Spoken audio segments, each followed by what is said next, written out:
Bienvenidas y bienvenidos a esta nueva exploración.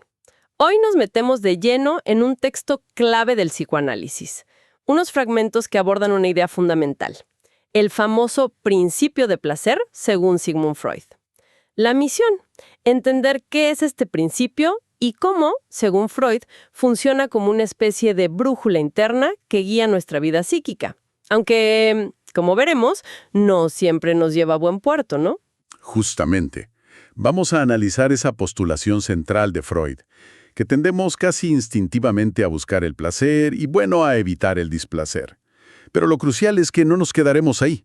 Vamos a indagar por qué esta idea tan potente en realidad no basta para explicar la complejidad de nuestras vivencias. Ajá. Examinaremos las otras fuerzas psíquicas y las exigencias del mundo exterior que constantemente lo desafían, lo modifican y a veces, hasta lo contradicen. Claro. Es una inmersión en la metapsicología freudiana, específicamente desde su punto de vista económico, que piensa la mente en términos de manejo de energía.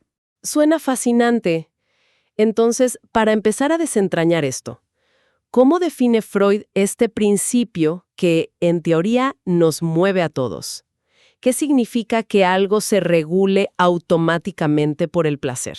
A ver, la idea base es deceptivamente simple, en realidad. Freud plantea que todo proceso anímico se pone en marcha a raíz de una tensión interna, que se siente como displacentera.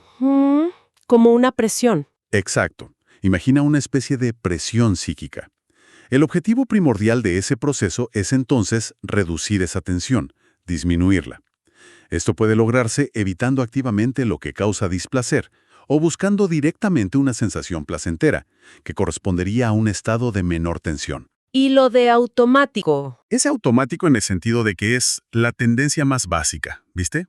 Casi un reflejo del aparato psíquico en su nivel más fundamental. Introduce ahí el punto de vista económico. ¿Podemos desglosar un poco más qué implica eso? ¿Hablamos de energía psíquica como si fuera, no sé, electricidad o algo así? Es una analogía útil, sí, aunque hay que tomarla con cuidado.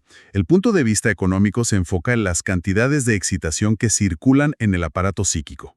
Cantidades. Sí, piensa en la energía psíquica, a la que Freud a veces llama líbido cuando es de origen sexual, como algo que puede acumularse, descargarse, transformarse.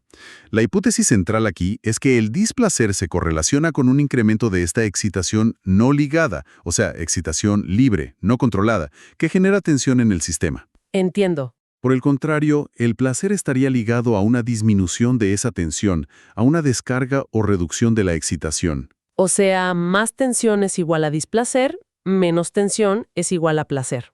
Así de simple. Esa es la idea general, sí. Pero Freud mismo matiza que la relación no es tan lineal. Ojo, no es que cualquier aumento, por mínimo que sea, ya sea displacer. Sugiere que quizás lo relevante es la magnitud del cambio en un periodo de tiempo determinado. Ah, mira. Un aumento brusco y considerable de tensión sería claramente displacentero, mientras que una descarga significativa sería placentera. Pequeñas fluctuaciones podrían no registrarse conscientemente. Es un modelo que intenta cuantificar, de alguna manera, la experiencia subjetiva. Y parece que a Freud no le quitaba el sueño ser el primero en pensar algo así. Menciona a Gustav Fechner, ¿verdad? ¿Cómo se relaciona eso con su propia idea? Exacto, y eso es revelador sobre cómo construía su teoría, ¿no? Dialogando con otras ideas. Encuentra un apoyo importante en Fechner, un pionero de la psicofísica, quien ya había hablado de una tendencia a la estabilidad en el sistema psicofísico. Estabilidad. Sí, Fechner relacionaba placer y displacer con estados de mayor o menor estabilidad, con la aproximación o desviación de un punto de equilibrio. Freud ve un paralelo directo con lo que él llama el principio de constancia. Principio de constancia. Suena parecido al de placer. ¿Son lo mismo? Están íntimamente ligados, muy ligados. El principio de constancia postula que el aparato anímico tiene una tendencia fundamental a mantener la cantidad de excitación interna en el nivel más bajo posible. Lo más bajo posible. O al menos a mantenerla constante, evitando grandes aumentos. Es como un sistema que busca la homeostasis, sí. El equilibrio energético. Entiendo. Desde esta perspectiva, el principio de placer sería la manifestación subjetiva, la sensación asociada a esa tendencia a la constancia. Si el sistema busca por defecto la baja excitación, constancia, Cualquier cosa que la perturbe, aumentando la tensión, será sentida como disfuncional, como displacentera. Claro. Y cualquier cosa que la reduzca, como placentera. El placer es la señal de que el sistema está logrando su objetivo de mantenerse estable o descargar excesos. Vale, la base teórica parece sólida. Buscamos placer, que es baja tensión, porque el sistema tiende a la estabilidad. Pero, y esta es la objeción que salta a la vista de inmediato, nuestra experiencia cotidiana no parece confirmar un dominio absoluto de este principio. El displacer es, bueno, omnipresente. Totalmente. Freud mismo lo admite, ¿no? Dice que es incorrecto afirmar que el principio de placer reina sin oposición. Totalmente. Y aquí es donde la teoría se vuelve mucho más interesante y compleja, porque empieza a dar cuenta de la realidad de la vida psíquica. Freud es claro. Lo que existe es una tendencia muy fuerte hacia el principio de placer. Es el modo de funcionamiento primario. La tendencia base. Eso es.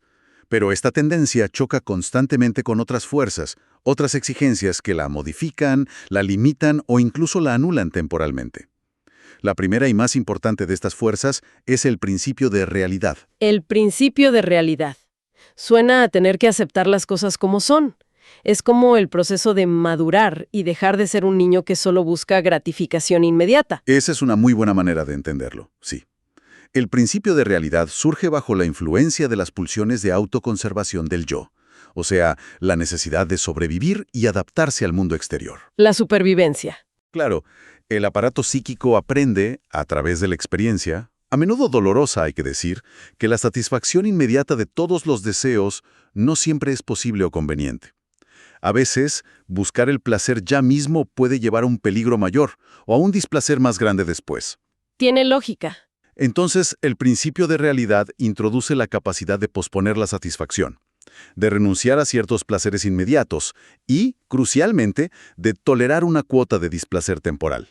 Aguantar un poco. Exacto, aguantar un poco con miras a obtener un placer futuro, más seguro, más duradero o simplemente para evitar un mal mayor. El ejemplo clásico que diste antes. Estudiar para un examen, que es un displacer ahora, en vez de ir a una fiesta, placer ya, para aprobar que sería el placer o beneficio después. Exactamente. Ese es el mecanismo básico. Implica planificación, juicio, memoria de experiencias pasadas. Es una conquista del desarrollo psíquico. Sin embargo, Freud añade una observación clínica importante. Este aprendizaje o domesticación por el principio de realidad no es igual para todas las pulsiones. Ah, no todas aprenden igual. Parece que no. Señala que las pulsiones sexuales son particularmente indómitas, más reacias a someterse a la realidad. A menudo insisten en operar bajo el imperio del principio de placer, buscando satisfacción directa e inmediata. A pesar de todo. ¿Sí? Y eso puede generar conflictos con las metas de autoconservación del yo y con la realidad misma. Mucho del conflicto psíquico, según Freud, surge de esta tensión entre las exigencias de la realidad y la persistencia de deseos que operan bajo el modo más arcaico del principio de placer. Sino de adentro, de nuestros propios conflictos internos. Así es. Y esta es quizás una de las contribuciones más originales y profundas de Freud. No todo displacer se debe al choque con la realidad externa. Una parte significativa proviene de conflictos dentro del propio aparato psíquico. Durante el complejo proceso de desarrollo, a medida que se forma el yo y se internalizan normas sociales y morales, lo que luego llamará superyo, inevitablemente algunas tendencias pulsionales, algunos deseos o fantasías, resultan incompatibles. ¿Incompatibles con qué? Con la imagen que el yo tiene de sí mismo o con sus ideales. Son deseos que generan angustia o culpa si llegaran a la conciencia o a la acción. ¿Y qué hace el yo con esos deseos inaceptables? Los esconde, los somete al proceso de la represión. La represión es un mecanismo de defensa por el cual esas ideas, afectos o impulsos conflictivos son expulsados de la conciencia, segregados, mantenidos a raya en el inconsciente. En el sótano, digamos. Algo así. Se les niega el acceso a la motilidad y, en teoría, a la satisfacción directa. Quedan como enquistados en etapas anteriores del desarrollo. Pero, ¿qué pasa si esas pulsiones reprimidas no se quedan quietas? Si encuentran formas indirectas, rodeos, como dice el texto, para obtener alguna satisfacción, quizás a través de síntomas, sueños o actos fallidos. Aquí llegamos a un punto crucial y francamente paradójico.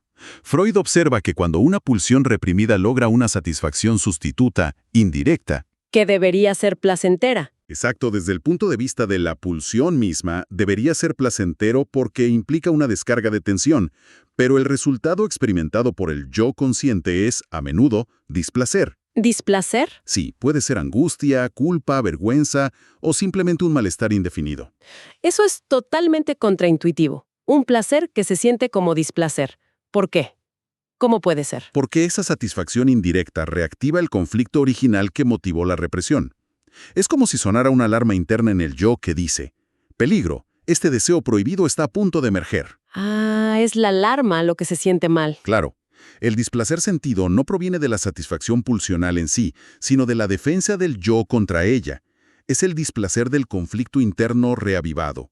Y aquí Freud lanza una afirmación que realmente da que pensar. Todo displacer neurótico es de esa índole. Un placer que no puede ser sentido como tal. Qué fuerte esa frase. Es una idea potentísima. Sugiere que mucho del sufrimiento psicológico que llamamos neurosis tiene su raíz en esta incapacidad del yo para experimentar como placentera la satisfacción de deseos que considera inaceptables. El principio de placer se ve aquí quebrado desde adentro. Impresionante esa idea. Realmente obliga a repensar la naturaleza del sufrimiento neurótico.